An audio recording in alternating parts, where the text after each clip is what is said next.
নমস্কার সমস্ত শিক্ষক শিক্ষিকাবৃন্দ, তো দর্শক মন্ডলী, supreme court TET mandatory for in service teacher যে রায় দিয়েছে সেই রায়কে চ্যালেঞ্জ করে রিভিউ পিটিশন হয়েছে। পশ্চিমবঙ্গ থেকে দুটো রিভিউ পিটিশন দাখিল করেছে পশ্চিমবঙ্গের শিক্ষক শিক্ষিকারা। শিক্ষকদের বাধ্যতামূলক টেট নিয়ে সুপ্রিম কোর্টে দুটো রিভিউ পিটিশন দাখিল হয়েছে এবং এই মামলাটা অত্যন্ত আলোড়ন সৃষ্টি করেছে পশ্চিমবঙ্গে। বিস্তারিত তথ্য এখন সুপ্রিম কোর্টের ওয়েবসাইটে উপলব্ধ, আপনারা দেখতে পাবেন। মামলার বিস্তারিত কেস নাম্বার থাম্বনেলে দিয়ে দিয়েছি। ডায়েরি নাম্বার হলো 583339/2025। বেলা সাহা বনাম আঞ্জুমান ইসাত ই তালিম ট্রাস্ট। এই যে রিভিউ পিটিশন হলো, এর মুখ্য উদ্দেশ্য হলো শিক্ষকদের যে টেট বাধ্যতামূলক সংক্রান্ত রায়, সুপ্রিম কোর্টের পূর্ববর্তী রায়কে চ্যালেঞ্জ জানানো।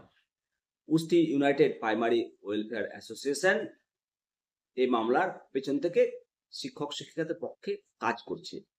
রিভিউ পিটিশনে যে সমস্ত বিষয়গুলো উপস্থাপিত হয়েছে তার মধ্যে এই পিটিশনের সাথে আরো মোট 4টি ইন্টারলোকেটরি অ্যাপ্লিকেশন করা হয়েছে। এই ইন্টারলোকেটরি অ্যাপ্লিকেশনটাই মামলার গুরুত্বটাকে আরো সমৃদ্ধি করেছে। ইন্টারলোকেটরি যে 4টি অ্যাপ্লিকেশন করেছে তার মধ্যে পারমিশনের জন্য আবেদন, মামলায় যুক্ত হওয়ার জন্য পারমিশন চেয়ে একটা আবেদন করা হয়েছে, মৌখিক শুনানির একটা আবেদন করা হয়েছে এবং বিলম্ব মার্জনা করার আবেদন করা হয়েছে। পারমিশনের জন্য আবেদন করা হয়েছে যাতে এই মামলায় পরবর্তীতে সংগঠন যুক্ত হতে পারে, এবং মৌখিক শুনানির আবেদন অর্থাৎ রিভিউ পিটিশন সাধারণত বিচারপতিদের চেম্বারেই শুনানি হয় এবং সেখানে নিষ্পত্তি হয়ে যায়, কিন্তু এক্ষেত্রে মৌখিক ওরাল হিয়ারিং এর জন্য আবেদন করা হয়েছে। এর ফলে নতুন যে নথি বা তথ্য সেগুলো মানে গুরুত্বপূর্ণ বিষয়গুলো উপস্থাপন করার একটা সুযোগ পাওয়া যাবে। বিলম্ব মার্জনা অর্থাৎ মামলা দাখিল করতে কিছুটা বিলম্ব হয়েছে, সেটা মার্জনা করার জন্য আবেদন করা হয়েছে যাতে শিক্ষকদের স্বার্থে রিভিউ পিটিশনটি গ্রহণ করা হয়। তো এই যে রিভিউ পিটিশন মূলত পূর্ববর্তী রায় এবং বর্তমান অবস্থা তুলনা করলে সুপ্রিম কোর্টের শিক্ষকদের টেট পাস সংক্রান্ত যে বাধ্যতামূলক রায় দিয়েছিল সেই রায়কে চ্যালেঞ্জ জানিয়েই এই রিভিউ পিটিশনটা করা হয়েছে। যদিও শিক্ষক শিক্ষিকাদের পক্ষ থেকে এই পদক্ষেপ নেওয়া হয়েছে, তবে আশ্চর্যজনকভাবে পশ্চিমবঙ্গ সরকার এখনো এই বিষয়ে অবস্থান স্পষ্ট করেনি।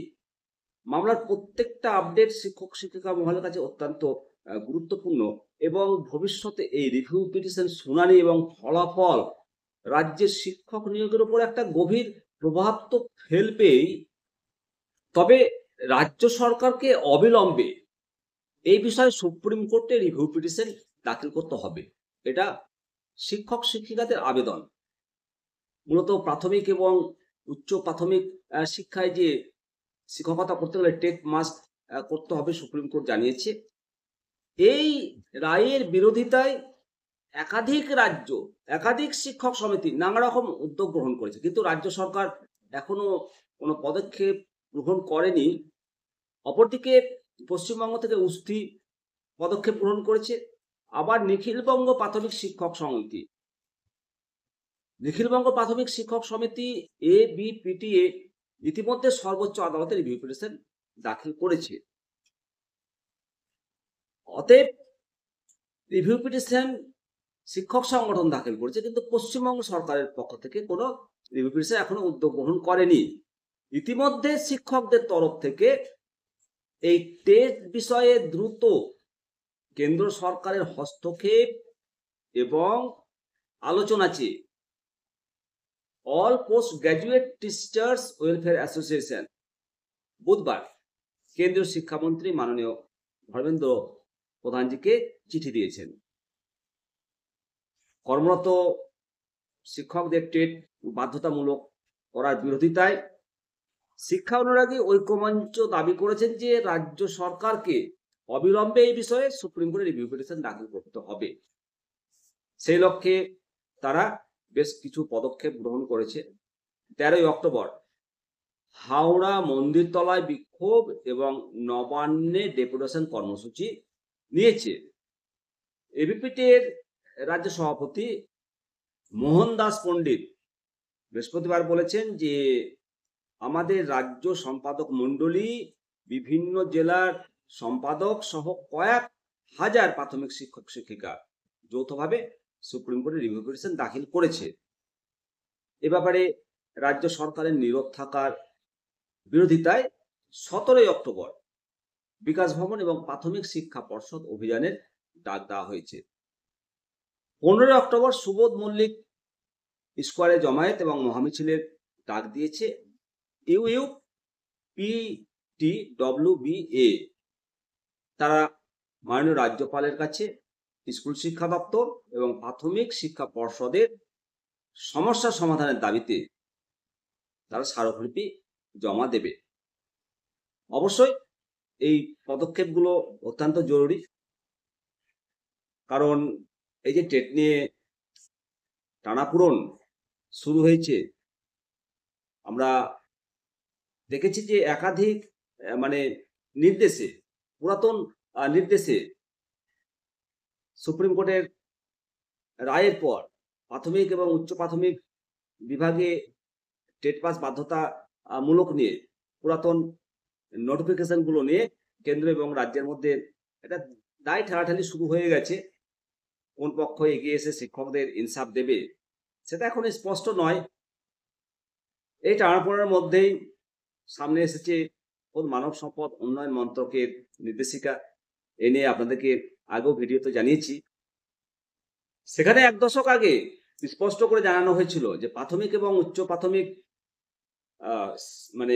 স্তরে শিক্ষক নিয়োগের টেট পাস কম্পালসারি। সেখানে আরো বলা হয়েছিল যে 2015 সালের 31শে মার্চ পর্যন্ত প্রাইমারি থেকে 8 পর্যন্ত কর্মরত শিক্ষকদের শিক্ষার অধিকার আইনের 2009 আইন মেনে 4 বছরের মধ্যে টেট পাস করতে হবে। এমনকি মন্ত্রকের অতিরিক্ত সচিব অনিতা কারওয়াল 2017 সালে 17 অক্টোবর আবার একটা বিজ্ঞপ্তি জারি করে জানিয়েছেন যে বাড়তি 2 বছর অর্থাৎ 2019 পর্যন্ত শিক্ষকদের সময় দেওয়া হচ্ছে। পরপর 2টি নির্দেশিকার পরেও কেন বিষয়টিকে গুরুত্ব দেওয়া হয়নি সেটা নিয়ে প্রশ্ন উঠছে। শিক্ষার অধিকার আইন মেনে শিক্ষকদের যে টেট পাস করতেই হবে, 2 বছর ডিএলএড ট্রেনিং, 50% নাম্বার, এগুলো বেঁধে দেওয়া হয়েছে। তা সত্ত্বেও টেট পাসটাকে বাধ্যতামূলক করেনি। তো এই যে যখন শিক্ষক নিয়োগ হয় 3/9/2001 পরে শিক্ষকদের নিয়োগের জন্য বহুদিন আগে নিয়ম করা হয়েছিল যে 2 বছরের টিচার্স ট্রেনিং এবং নাম্বারের শর্ত বেঁধে দিয়েছিল এনসিটি। এখন প্রশ্ন উঠছে যে এনসিটি নির্দেশ মানলেও টেট পাসের শর্ত এতদিন কেন মাননি? তো যাই হোক, এখন কর্মরত শিক্ষকদের বাঁচাতে, জীবন জীবিকা বাঁচাতে আমাদের রাজ্য সরকার কত তাড়াতাড়ি রিভিউ পিটিশন করে সেদিকে আমরা তাকিয়ে রয়েছি এবং শিক্ষক স্বার্থে রাজ্য সরকার, কেন্দ্র সরকার, উভয় সরকারকে এগিয়ে আসা জরুরি। ভালো থাকবেন, অবশ্যই কমেন্ট সেকশনে কমেন্ট করবেন এবং চ্যানেলটিকে সাবস্ক্রাইব করবেন। জয় হিন্দ, জয় ভারত, নমস্কার।